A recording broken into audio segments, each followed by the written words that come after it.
Amigos de Expreso de la Razón, bienvenidos a un nuevo episodio de Tertulia, este programa en el que usted sabe, dialogamos y conversamos sobre los temas más importantes en la vida pública de Tamaulipas y del país, desde luego.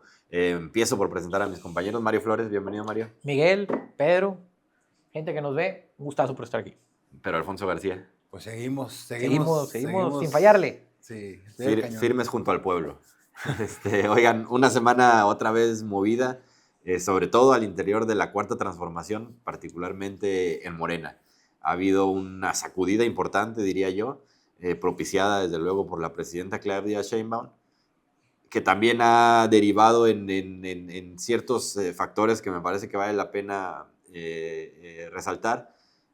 Lo más evidente es que, bueno, están haciendo a un lado a Luisa María Alcalde de la dirigencia nacional de Morena y la están mandando a la Consejería Jurídica de la Presidencia de la República, que si bien es una posición relevante, pues es una posición con un perfil mucho más bajo, mucho más de escritorio, más escondido que ser la dirigente de Morena, lo cual se ha visto, insisto yo, como creo, esto lo digo desde mi perspectiva, un garrotazo para el grupo que representa a Luisa María Alcalde.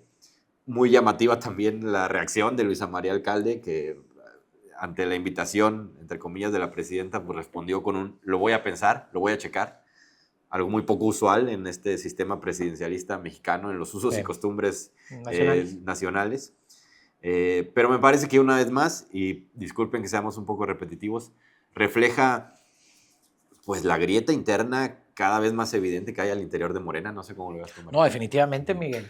Realmente es un golpe para el grupo que representa a Luisa María Alcalde, que es el grupo Palenque, el grupo López Obrador.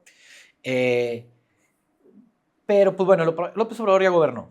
Ahorita está la presidenta Claudia Sheinbaum y se empieza a notar, como lo dijimos el programa pasado, parece que lo dijiste tú, Pedro, ya se empieza a ver la mano de la presidenta Claudia Sheinbaum en los puestos con mayor jerarquía dentro del gobierno y la política nacional. Ahora le tocó a Morena. El movimiento primero que hicieron de Citlali, de la Secretaría de la Mujer, pasarla al partido, fue un movimiento. Ahora que quitan a Luisa María, se le da de baja a Luisa María Alcalde como presidenta nacional de Morena para ir para la invitación de la presidenta hacia la Consejería Jurídica, pues es un bajar de nivel, efectivamente. Y digo, el gobierno es diferente al partido, ¿verdad? Totalmente. Se puede notar. Sin embargo, si bien la Consejería Jurídica no es un puesto menor, es ser la Consejería Jurídica de la Presidencia de la República. Pareciera que ahora que se vienen las elecciones para el 2027, están buscando que la dirigencia nacional de Morena sea más cercana a Palacio Nacional que a Palenque. Por lo que este movimiento, si bien no es romper totalmente con la presidenta, y entre Palacio Nacional y Palenque, sí es un movimiento estratégico que está haciendo la presidenta para poner a alguien ahí que esté más afín a sus intereses o que le pueda hacer más caso. Ahora bien, la respuesta de Luisa María Alcalde, de lo voy a pensar, les digo a los que nos ven, les pregunto, ¿ustedes pensarían cualquier propuesta que les hace la presidenta o el presidente de su país? Pues probablemente sí la agarró en curva, porque si no sale y luego dice que claro, yo me quería ir para allá y demás. Por lo que realmente sí es un reacomodo de la política nacional, sí es un reacomodo de las fuerzas que mandan detrás del poder institucional, y cada vez se ve más la mano de la presidenta en la toma de decisiones de no solo el gobierno, sino de la política nacional. Yo veo en Morena un aterrizaje a la realidad, el fin de la fantasía. Lo veo, por ejemplo, en dos vertientes, el vertiente de la presidenta y el vertiente de figuras como Luisa María Alcalde. En primer lugar, el aterrizaje a la realidad de todo el entramado de Andrés Manuel López Obrador que tiene la presidenta. Andrés Manuel López Obrador construyó un liderazgo por años y lo dejó en un día. Es difícil para la presidenta enfrentar toda una red de poder, toda una estructura política que Andrés Manuel López Obrador realizó prácticamente por 20 años, a mitad de la década de los 90, al llegar a su mandato 2018, después de su salida. La presidenta ha enfrentado el exceso de liderazgo de López Obrador, que tal vez ella no posee, pero también el exceso de soberbia de un equipo de trabajo que, al igual que ella, que yo creo que sí está consciente de eso y por eso está actuando de esa forma, pues sabe muy bien que no tiene esa fortaleza política que tuvo Andrés Manuel López Obrador, porque es una fortaleza típica que probablemente no se dé en mucho tiempo en México. Por el lado de Luisa María Alcalde, de Adán Augusto y de muchos morenistas, incluidos aquí en Tamaulipas, que hay una vasta, o sea, podemos contar todos los morenistas del estado y probablemente estén en ese sentido, traen una soberbia exacerbada de que creen que creen que pueden realizar los mismos excesos que realizó la legitimidad que tuvo del poder Andrés Manuel López Obrador. Y yo creo que este es el capítulo, yo lo podría decir, más vergonzoso que va a tener el partido. No sé si sobreviva eso, de cómo todos esos grupos enquistados del obradorismo o que intentan enquistarse van a empezar a enfrentar la triste realidad de que ya no está el liderazgo de Andrés Manuel. La presidenta ya lo está enfrentando. La presidenta ya está enfrentando un país sin López Obrador. Aunque esté en el exilio, aunque aparezca recurrentemente, ya no está en el poder. Ya no es el titular del Ejecutivo. El titular del Ejecutivo es Claudio Sheinbaum y es la conciencia de gobernar un país. El país se tiene que seguir gobernando y tiene que acabar con las fantasías de toda la gente que se colgó de la figura de Andrés Manuel López Obrador. Es un aterrizaje forzoso de la realidad, difícil para Morena, pero la ventaja que tienen es que hasta el día de hoy no existe la oposición. Hay un tema y un asunto que a lo mejor me van a tachar de ingenuo, pero que a mí particularmente me disgusta o no, me parece que está mal, que es este contexto en el que la presidenta, por ejemplo, desde Palacio Nacional, habla de Morena en el papel de dirigente prácticamente de la primer morenista del país, manda a su secretaria de Bienestar a dirigir Morena, se trae a la dirigente de Morena al gobierno, al ejecutivo.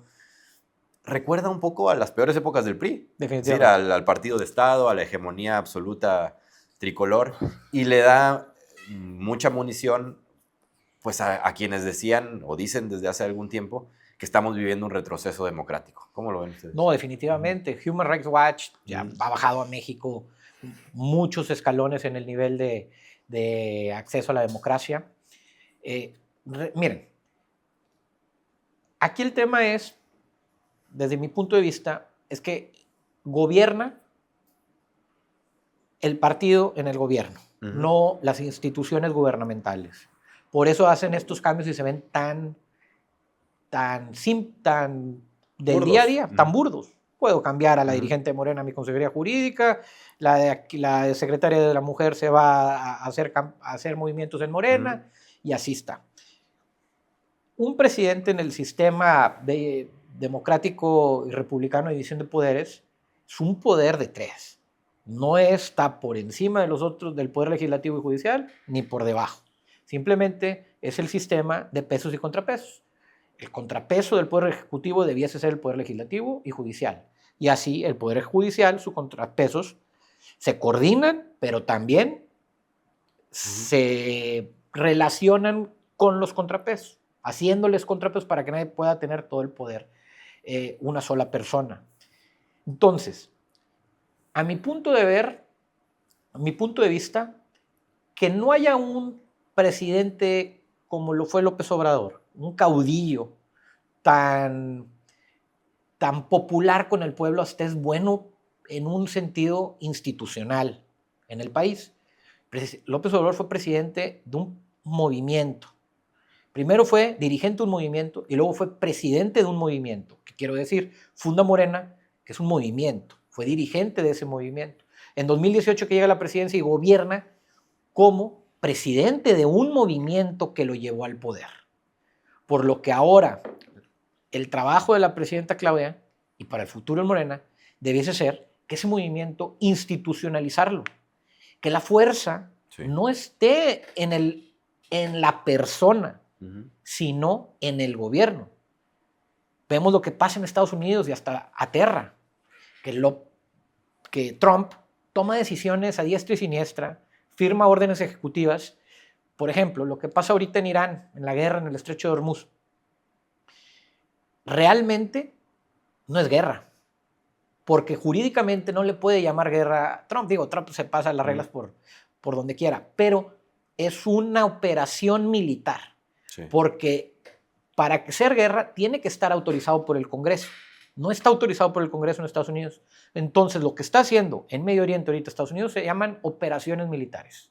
¿Qué diferencia hay? Semántica nada más, porque realmente es una guerra. Una guerra. Pero lo que sí es que son operaciones militares. Cuando una persona tiene tanto poder dentro de un gobierno, no es bueno para el país. Por más que tenga buenas intenciones, que probablemente sean las que haya tenido López Obrador en su gobierno. Sin embargo, no es bueno, porque los contrapesos no van a tener valía.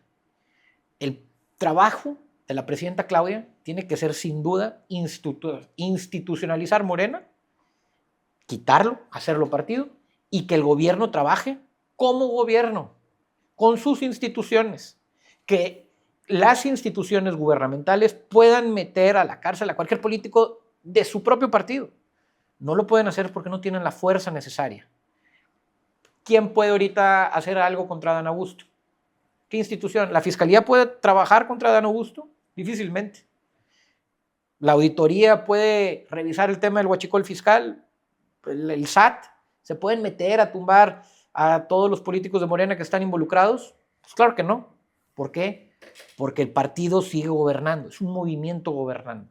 Esperemos que lleguemos al momento en el que gobiernen las instituciones. Y eso era lo que se le criticaba al PRI en su momento, al final del PRI, que creaba instituciones e instituciones e instituciones para legitimar su corrupción, digámoslo, que el Sistema Nacional Anticorrupción, que el INAI, Instituto Nacional de Acceso a la Información, todo eso realmente era para limitar los alcances de las personas en el poder, que también se instrumentalizaban para poder robar más, pues a lo mejor, o para que podían robar unos cuantos también.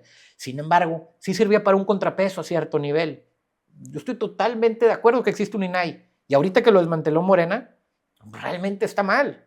Que exista un Sistema Nacional Anticorrupción, está bien, estaba en pañales.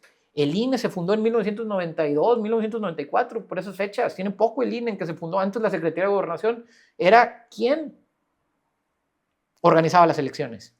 Entonces, todos esos avances se sobreinstitucionalizó el PRI. Hizo la burocracia muy gorda, por eso estaba así. Sin embargo, el poder lo tenían las instituciones. Lo que hizo López Obrador es que el poder lo tiene el caudillo quien gobierna. Yo veo una cuestión en Morena. Yo no considero que tenga, por ejemplo, la misma solidez política que llegó a tener el priismo. El priismo tiene una legitimidad por la cuestión de los trabajos sociales que en realidad es una renta universal. No son trabajos, no son más que programas sociales, es una renta universal. Y muchos países del mundo ya emulan ese modelo de la renta universal.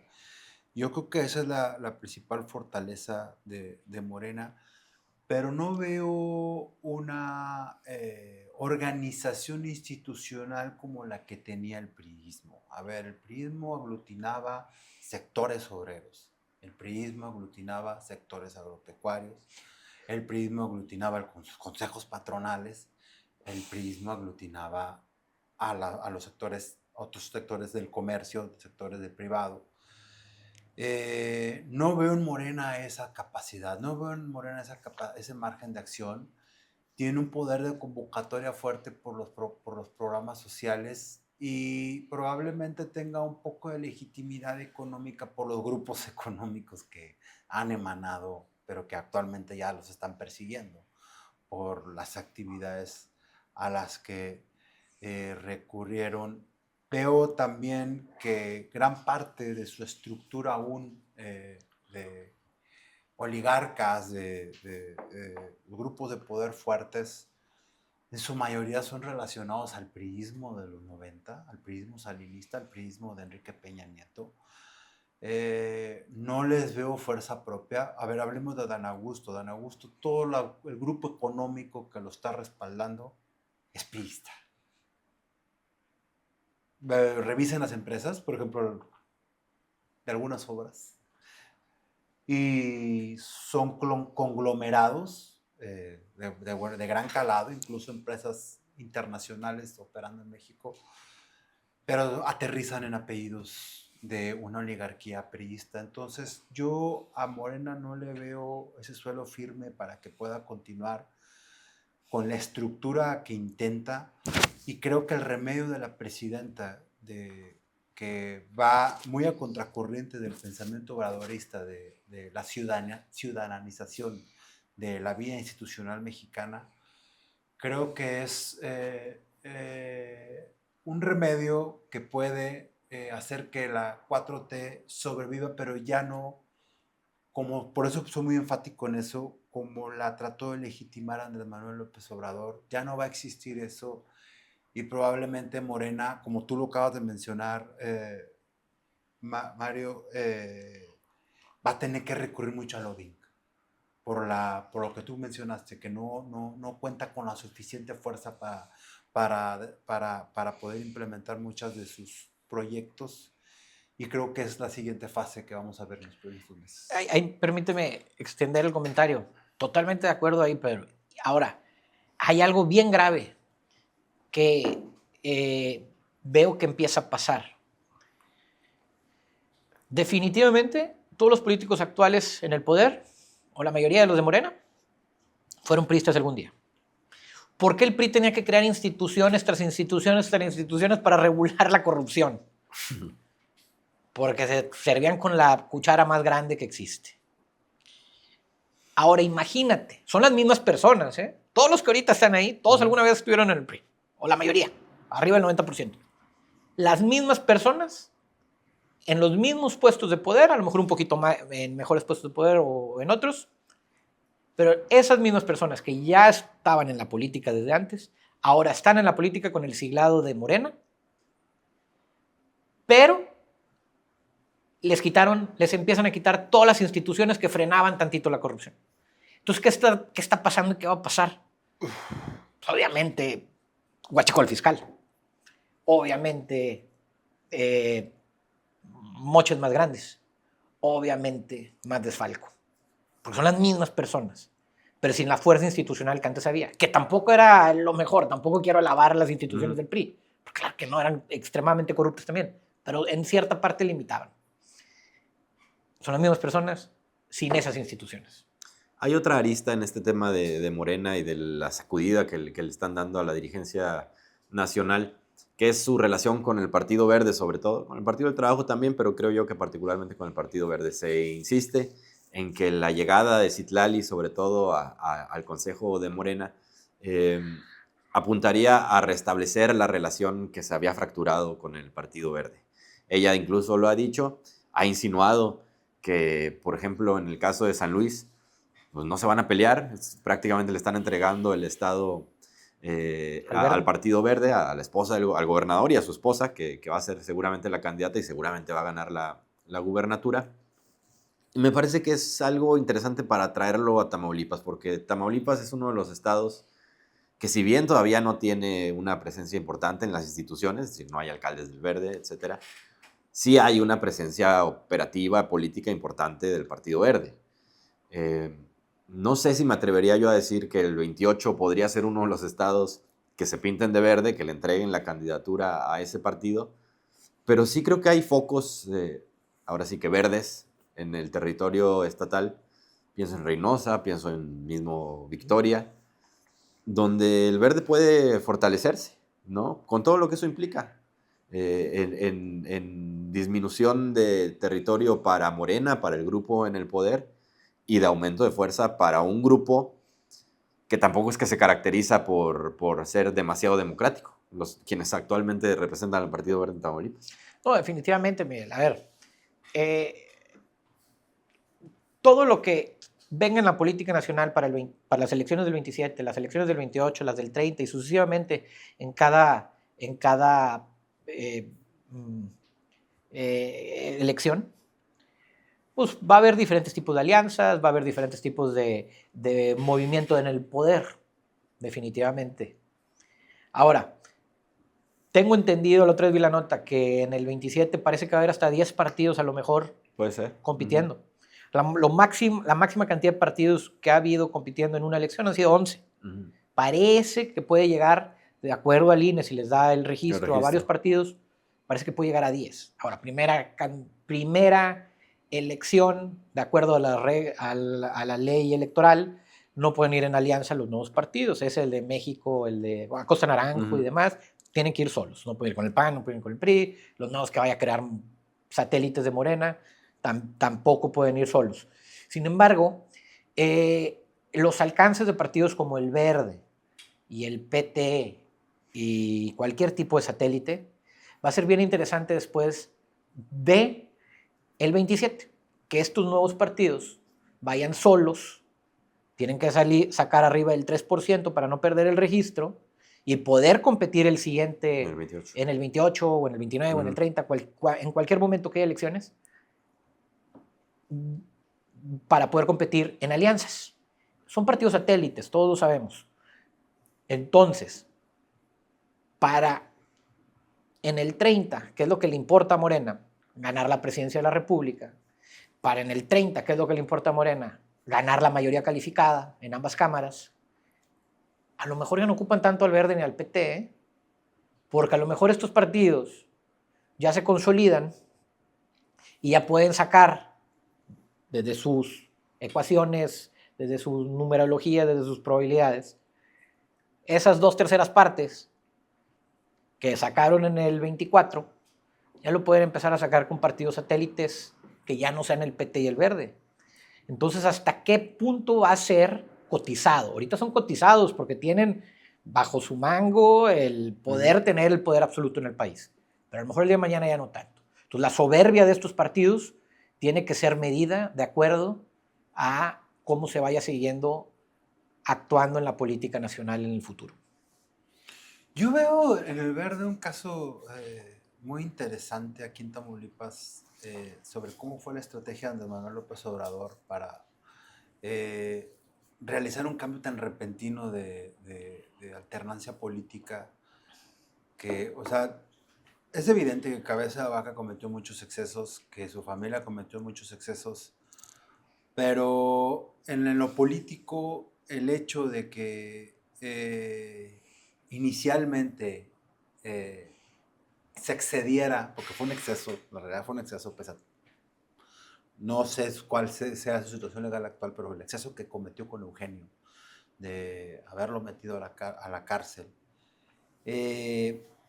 la verdad es que era su único remedio para bajar la fuerza de ese grupo. El grupo de Eugenio Hernández Flores sigue teniendo mucha fuerza política y también tiene mucha independencia económica. O sea, es un grupo que ha logrado saltar los sexenios y logran mantener relaciones de interés, grupos de poder, etc. Entonces, la genialidad de Andrés Manuel de empezar a empujar por ese lado para debilitar las estructuras de poder de Cabeza de Vaca fueron muy interesantes, pero evidentemente iba a suceder algo natural. El grupo Eugenio Hernández Flores ayudó mucho a la llegada de la 4T a Tamaulipas, pero evidentemente ellos poseen una fuerza que trasciende incluso a la misma 4T. Ellos tienen presencia en muchas partes del país, tienen relaciones con muchos personajes del país, además de toda la estructura que sobrevivió. A ver, no tan lejos, y que en paz descanse el amigo, pero el caso de Óscar Almaraz. Óscar Almaraz aquí en Victoria, hasta el día de su muerte, de su trágica muerte, era la figura política de Victoria más fuerte. Y era evidente que pese a todo el trayecto político que hizo Óscar, de haber estado al PRI, después de ser cercano a los Cabeza de Vaca, etc., iba a terminar como quiera en el mismo grupo de Eugenio Hernández Flores. Y así podemos hablar de muchas figuras cercanas a Eugenio. Y eso legitima de cierta forma cómo el Verde se ha estado moviendo en Tamaulipas. Otro personaje que ayudó mucho a bajar, a enfriar el calor de la persecución cabecista fue la misma senadora, en ese tiempo alcaldesa de Reynosa, Maqui Ortiz. Maqui tiene un bastión de poder en Reynosa que trasciende, es bilateral, es tejano reinocense, pero también regio, tiene una gran presencia en las élites regiomontanas. Ella también apoyó en la llegada de la 4T, tuvo sus conflictos, tuvo un conflicto directo con el ahora gobernador, el doctor Américo Villarreal Anaya, pero también posee una fuerza propia que ha logrado, previo a su llegada a la alcaldía, pero la consolidó con su llegada a la alcaldía y ahí manteniendo a su hijo. Creo que son dos esferas de poder que el Verde ha estado replicando en otras partes del país, pero que en Tamaulipas sí les ha aumentado mucho la posibilidad de gobernar. Sí, yo coincido. Yo veo particularmente en el caso de Reynosa con Maqui Ortiz y en el caso de Victoria con el grupo de Eugenio y todos los satélites que lo rodean, amplias posibilidades de que el Verde pueda trascender. Hablabas hace un instante, Mario, de cómo han ido transformándose, por así decirlo, las instituciones del país.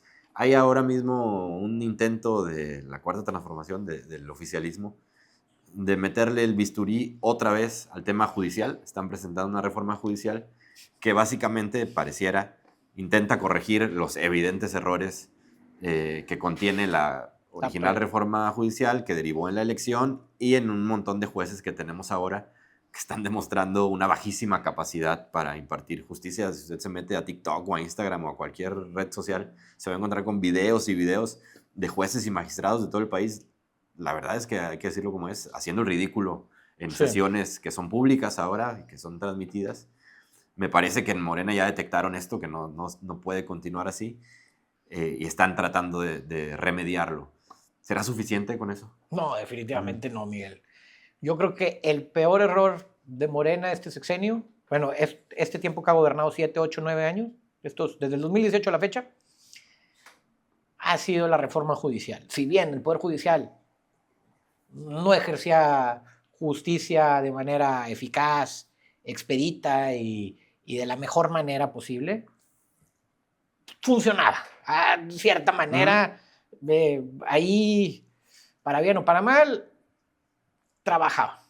Ahora meter muchas nuevas personas que hicieron campaña, para empezar, ¿cómo llegan? Es bien peligroso hacer elecciones judiciales. Yo creo que eso no va a durar mucho en el país, porque que un juez vaya a pedir el voto a la gente, ¿qué representa? Si bien ganaron todos los acordeones, es la realidad. Todos. Es imposible. La probabilidad era que salieran los que... Todos esos acordeones los vimos y todos esos ganaron. Que un juez vaya a pedirle el voto a la gente para llegar a ser juzgador, pues desde ahí está empeñando su futuro dictamen, su futura resolución hacia un cierto grupo, a una persona que lo está impulsando, que le está ayudando a hacer la campaña, o un grupo de interés, un grupo de poder, ya sea de delincuentes, ya sea de políticos, ya sea de empresarios, porque así se hacen las campañas electorales. Ustedes creen, o la gente que nos ve creen que estaban con su hojita yendo a la gente, voten por mí. No, realmente son como se operan las campañas políticas, con dinero, con estrategia, con polarización, con medios, con poder que los impulsa y demás. Entonces, realmente ya está empeñado las resoluciones de todas estas personas. Por ejemplo, la Suprema Corte. ¿Cómo va a resolver muchos juicios que están ahí atorados? Pues en favor a quienes los pusieron, o en favor de quienes fueron emanados, sus participaciones en la Suprema. Y así en todos los circuitos, en todos los circuitos del país, pues, todos los juzgados y demás, federales, locales.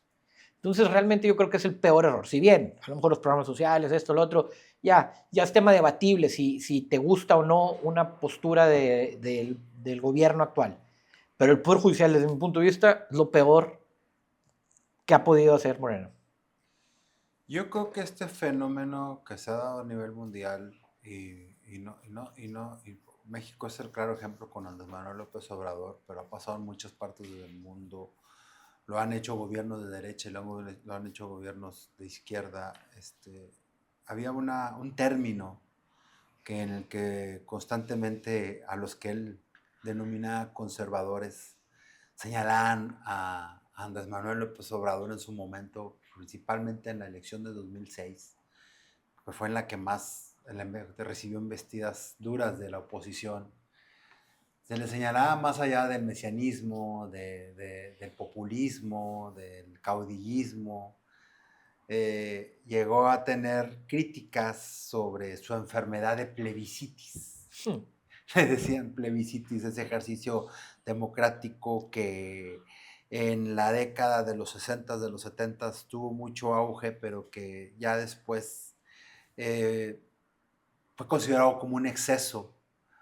Y hay muchos ejemplos en el mundo de eso, pero yo me atrevería a nada más a mencionar a un plebiscito que cambió mucho el panorama internacional a nivel mundial y que es uno de los claros ejemplos, hay muchos estudios al respecto, de su rotundo fracaso, y fue el Brexit de Reino Unido. Esa medida que se llevó a plebiscito y que la lograron los conservadores en su momento en Reino Unido, ahora los que la promulgaron son sus principales contrincantes. Por el primer lugar, el papel que perdió Reino Unido en la Comunidad Europea, el papel que perdió Reino Unido en la comunidad internacional y el papel que perdió la Unión Europea en todo el mundo, que lo vemos, por ejemplo, con los excesos de Rusia, con los excesos de Estados Unidos. Y lo aterrizamos al ámbito de la elección judicial. Es evidente que no se dieron las condiciones necesarias para una elección de ese tipo, y desde el punto del partida más básico, y ya con esto concluyo mi comentario, que al órgano electoral lo minaron desde el inicio del gobierno de López Obrador, y que cuando se realizaron esa elección, el INE ya atravesaba una profunda crisis. Por cierto, hay nuevos consejeros en el INE, 3. Una de ellas, Tamaulipeca, según entiendo, la primera Tamaulipeca o Tamaulipeco en llegar al Consejo General del INE. Frida Gómez Puga estaba hasta hace unos días en el órgano de control del Instituto Electoral de Tamaulipas. Yo creo que es un tema con cierta relevancia, ¿no? Pues digo, más que sea Tamaulipeca, es que hay cambios en el consejero. Digo. Muy cuestionados los cambios. Digo, pensando en esto que decías, la oposición insiste en que se trata de una transformación negativa del INE. No, es que la oposición de México siempre va a ver mal ese tipo de cambios en la consejería del INE, en el Supremo Tribunal Electoral, etc. ¿Por qué? Porque realmente las ternas que se emiten para poder ocupar estos cargos en las consejerías y que luego se votan, pues no tienen decisión ellos, por eso todo lo van a ver mal. Pero antes también hay que decirlo, también antes claro. Pues, los que estaban en el poder son los que mandaban las ternas. Es que no me gusta ninguno, pero, pues, ni modo, así es el sistema, ¿verdad? Entonces, pues evidentemente, volvemos a lo mismo de hace rato. Entran, a veces están en el partido, a veces están en alguna institución, y a veces están en el gobierno, y a veces, pero todo es satélite, todo está rodeado al poder. Por lo que, evidentemente, este tipo de nombramiento siempre va a ser, desde mi punto de vista, criticable y juzgable. Pero para el que esté en el poder en turno y que luego hagan los cambios para los siguientes. Es verdad. Yo considero con el caso del INE que es risible que lo hayan debilitado a la forma en la que lo han debilitado, porque los precursores de que surgiera el INE como una institución alejada de la influencia del Estado, fue ese mismo grupo político.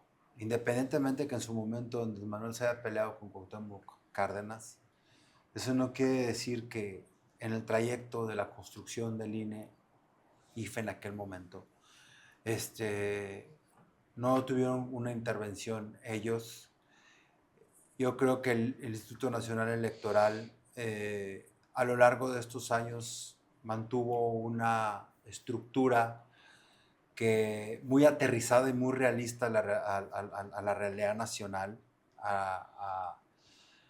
al mexicano promedio, porque si bien tanto oposición como los mismos morenistas actuales quieren crear un organismo electoral danés, quieren hacer una emulación de Dinamarca o de Estados Unidos, países que no tienen las diferencias en la distribución del ingreso que tiene México y de el nivel de penetración social que deben de tener los organismos electorales, como el INE lo ha llegado a tener, de alcance masivo. Y más bien, yo creo que las limitaciones que llegó a tener el INE en su momento fueron más estructurales y del uso del presupuesto y de autonomía para que siguiera creciendo como un organismo electoral democrático y ciudadanizado. Y ahora lo que enfrentamos es un revés en el instituto, simplemente por la simple deliberación del Estado mexicano tan directa. Antes era tal vez simulada, pero ahora tan directa. Es un retroceso, es un evidente retroceso democrático. Pues sí, creo que hoy todos los temas circularon en torno a esa conclusión. Compañeros, gracias. Miguel, un gustazo. Siempre es un gusto estar en este programa y ojalá nos sigan viendo. Pedro.